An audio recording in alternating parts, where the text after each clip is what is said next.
All right, so our paper is called Inside Job, Applying Traffic Analysis to Measure Tor from Within. This is joint work with my colleagues from KU Leuven. Clicker. All right, so this talk is about website fingerprinting on the Tor network. In website fingerprinting, the adversary's goal is to use website fingerprinting to de-anonymize the client by linking the client to the destination. So in the typical model, the adversary can observe the link between the client and the first hop relay into the Tor network, called the guard relay. You can observe the link by either running an element of the path between the client and the guard or running the guard itself. And then he uses traffic patterns to predict the destination website being accessed. There's a slight variation on website fingerprinting in that when the destination itself is running a Tor onion service or a hidden service, the client then, or the adversary then does the same technique as before, except the server is also building its own circuit, so there's more relays involved in the end-to-end path. In both of these cases, the traditional model has been the adversary can observe the link between the client and the guard. So all prior work has considered this as the model. There are some limitations to this entry model.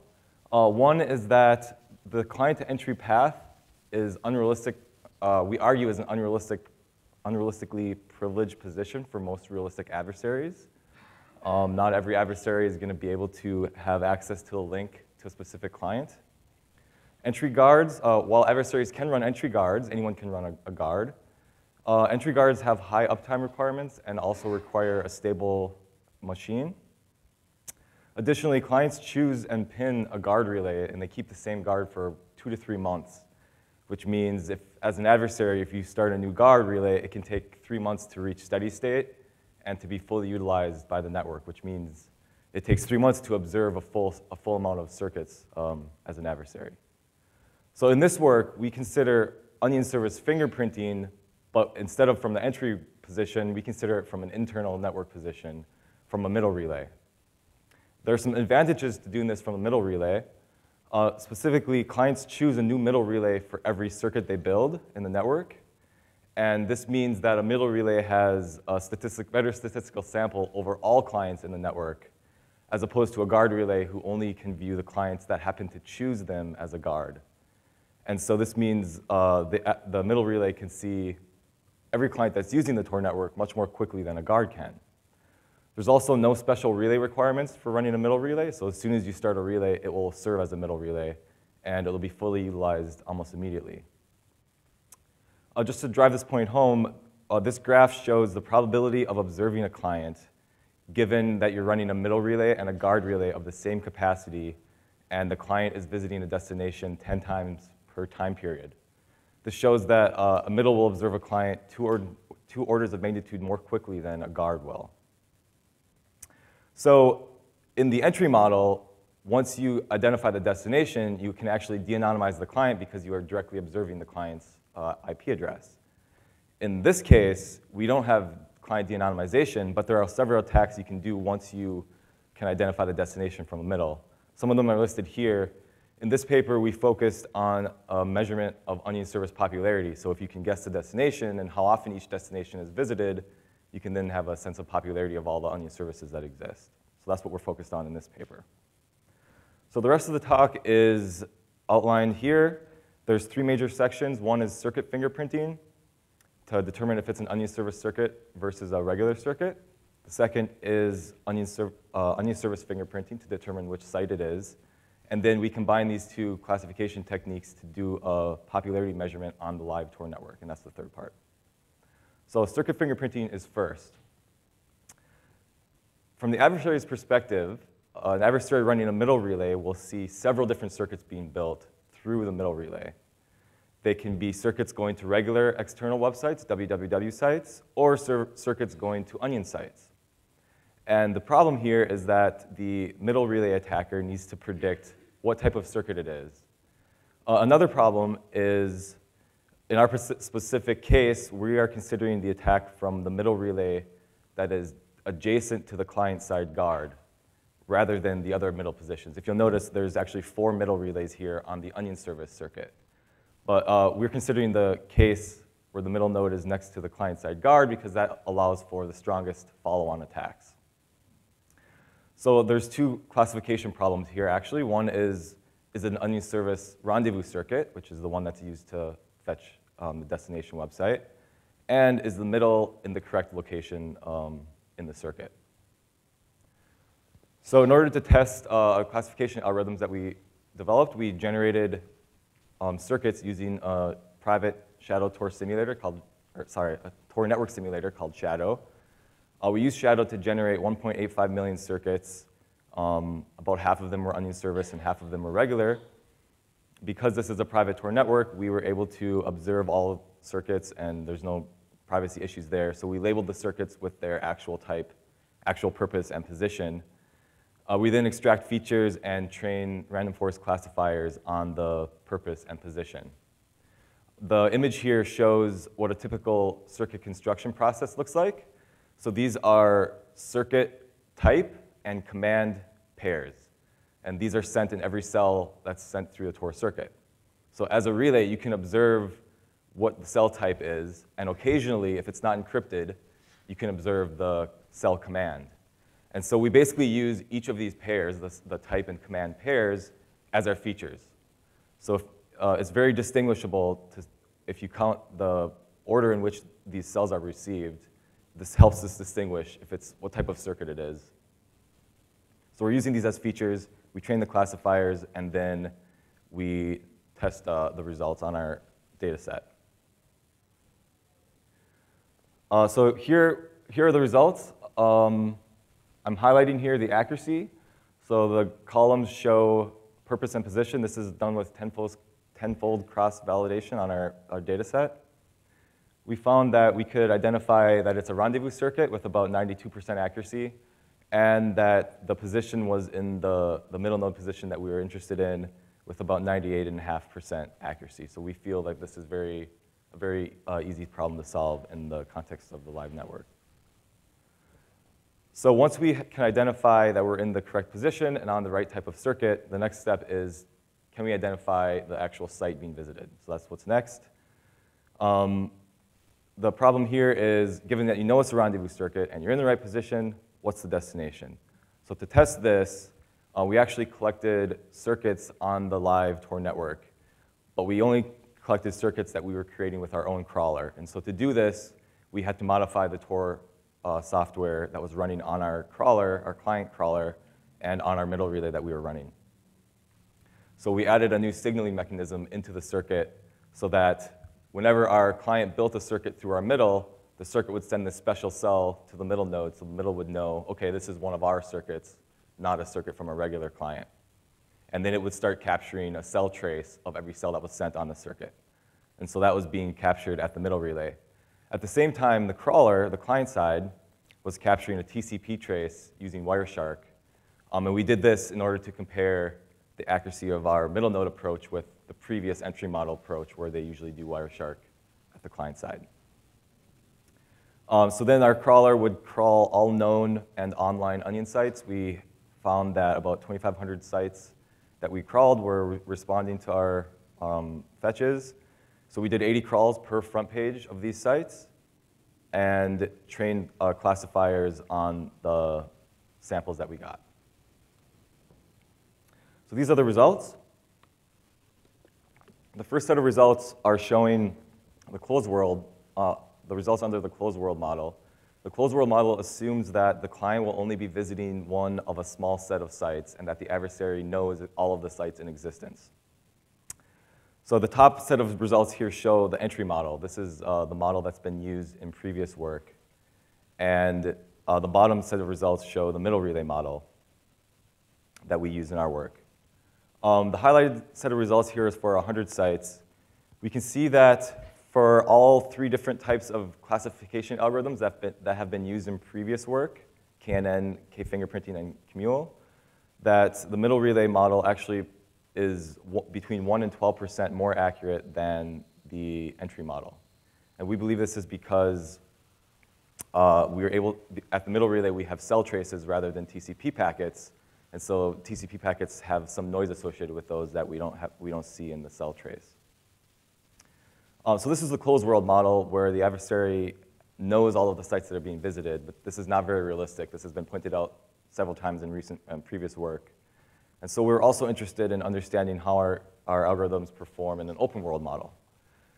So we modeled this as a one-class classification problem where we're interested in a single onion site, and we call this site the monitored site. And so the problem is to identify the monitored site versus any non-monitored site. And so in our testing, we actually use Facebook as the monitored site. It's a popular social networking site, one of the most popular websites in the world, and we run a classification on the Facebook site in our sample. So the graph here shows the decision boundary of the classification algorithm as projected over a couple of different features. And this boundary shows one that minimizes the false positives. So the purple circles here show instances where we actually access Facebook. You'll notice there's a lot of purple circles inside of the decision boundary, but there's also a lot of them outside. We looked into the errors, and it turns out that 80% of all of the errors that we weren't able to correctly identify were from 12 onion sites. And so we believe that you could identify some features of these 12 sites to help filter out some of these errors, and the classifier could become more accurate. But we leave this for future work. So another issue with doing the open world model is it depends on how often the site that you're interested in is actually being accessed. And so this is the base rate problem. And since we don't know how popular Facebook is, that's what we're trying to measure, we look over a variety of base rates to understand how precise or how accurate our classifier would be over a variety of different base rates. And so this graph shows the base rate on the x-axis, and as that scales up, how does the precision change? And what we found is the vertical line here shows that in order to get precision of about 50%, we need a base rate of about 1%, which means Facebook should be about 1% of all accesses on onion sites in order for our classifier results to actually be meaningful. Also, precision decreases exponentially with the base rate. Okay? So those were the onion site results. The next results are popularity measurement. So we combined the circuit fingerprinting and onion site fingerprinting, and we did a measurement on the live network. So we're measuring Facebook, how often users are visiting Facebook on the live network. Of course, Tor is a privacy-preserving network, and we don't want to harm any user's privacy. So we were doing this measurement using PrivCount. PrivCount is a distributed system for safely measuring Tor that has aspects of secure aggregation and also uses differential privacy in order to protect the measurements that it's taking. So we did something to note here. We're measuring Facebook, the Facebook onion site. One of the reasons we chose Facebook was because it's one of the most popular websites in the world. We thought that it would provide a high enough base rate so that our results would be meaningful. The second reason is because Facebook runs a variation on onion services called a single onion service, where Facebook connects directly to the rendezvous point rather than building its own 3-hop circuit.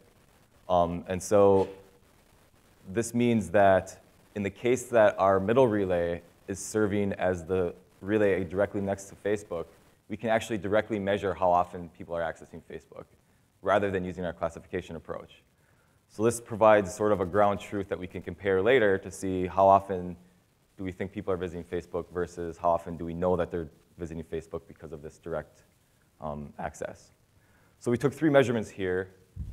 One was classifying circuits from real Tor users. This is circuits that we did not create. Another was classifying circuits from a ground truth crawler that we were running during the measurement period. So as we were measuring this, we also ran our own crawler to make sure we could identify, or to understand how often we could identify visits that we know were to Facebook because we created them. And then, again, we measured the direct accesses to IP addresses that were in Facebook ASNs. And so one thing I wanted to highlight here, again, is that we're very cognizant that Tor is a privacy-preserving network, and so we made sure to do this in the most ethical way possible. We're using priv count for this, which doesn't store any information on disk. Any information that is stored in RAM only for the lifetime of the circuit, which is around 10 minutes, and then it's destroyed. We also ran our methodology past the Tor Research Safety Board in order to get feedback to make sure we were doing things safely. So here are the results of our measurement. The top results show results from our crawler that we were running during the measurement. And so of the times that we visited Facebook with our crawler, we were able to identify 100% of those as being onion service circuits versus regular circuits. 96.5% of those we identified correctly as being in the correct middle node position, and 60% of those we correctly identified as accessing Facebook. The bottom set of results show the measurements for the circuits that we did not originate. And these are separated into two categories. One is direct and one is classified. Direct are the direct measurements of accessing an IP address in the Facebook ASN, and the other is using our classifier approach. So you can see that with the direct measurement, we found about 1.28% of the circuits we're visiting, of the onion circuits we're visiting, 1.28% of all circuits built were to onion sites. So onion services are about 1.28%, versus our classified result was 4.48%. So we were a little high in our classifier. And then for Facebook, the direct measurement result was 0.5% of the onion sites were going to Facebook, and our classifiers gave us a negligible result of basically 0.02%. And these results, the classified results, do include noise because we're using priv count. It's adding noise for differential privacy reasons, and so these classified results are quite noisy. So these, we basically found a negligible number of users going to Facebook, so it turns out that not a lot of people are going to the Facebook onion site, which was news to us. So to conclude, we did circuit or website fingerprinting. We found that it's at least as accurate from the middle position, if not more, than from the entry position. We found the number of onion site visits was indistinguishable from noise, basically, and that more work is needed to better understand threats from middle relays. And all of the code that we use to do these measurements and the classification is open source and available online. I'd be happy to take questions.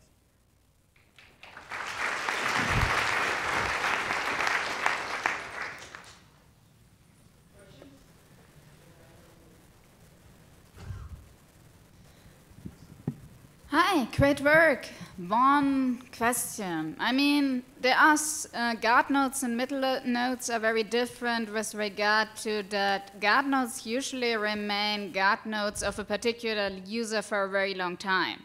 So if you do a website fingerprinting attack from a guard node, you can potentially do long-term traceability. From a middle node, I would say the issue is a bit less severe because the middle node will change within 10 minutes, right? Yes. If you're focused on targeting a specific user and trying to surveil them, this might not, doing the attack from the middle node might not be the best way to do this.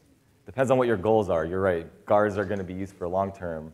So the ideal position would be to become a guard of the person you're trying to surveil, but that can take a long time, right? Because the client's going to switch guards every 3 months, and it might take 100 tries before they choose your guard or more, right? So that could be years before they choose your guard.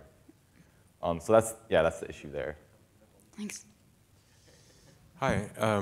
I was trying to understand how the middle node makes a decision about whether it's an onion service, whether it's on an onion circuit or not. If we're not talking about a Facebook-style one-hop onion, isn't there like a distinguisher there of just like the middle node knows already whether the exit status of the next hop, right?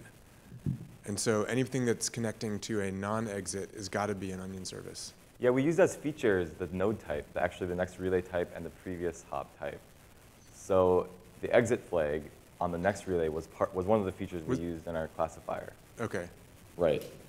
Okay. So that can be identifying, you're right. All right. So just one small question from my side. So I was surprised to see that rendezvous nodes are doing bad. I mean, you saw that with your classifier, but from intuition, why is that the case that the middle nodes, which are just next to the entry guard, are doing better? Versus so you're wondering if why the middle node is doing better than the entry node? No, rendezvous point. And the rendezvous point? Yeah. Oh, so we didn't test doing classification from the rendezvous point. We only tested it from the middle node. No, but you mentioned when you say the all four of them are there. So the idea was that from the rendezvous point, which is just going to come the next node after that. Mm-hmm. Okay, maybe I missed that part, but I thought that there is some analysis for the rendezvous point. Oh, so the rendezvous point was only done with the direct measurements to Yeah. Facebook. That's the only time we used that position. So maybe we can take this offline.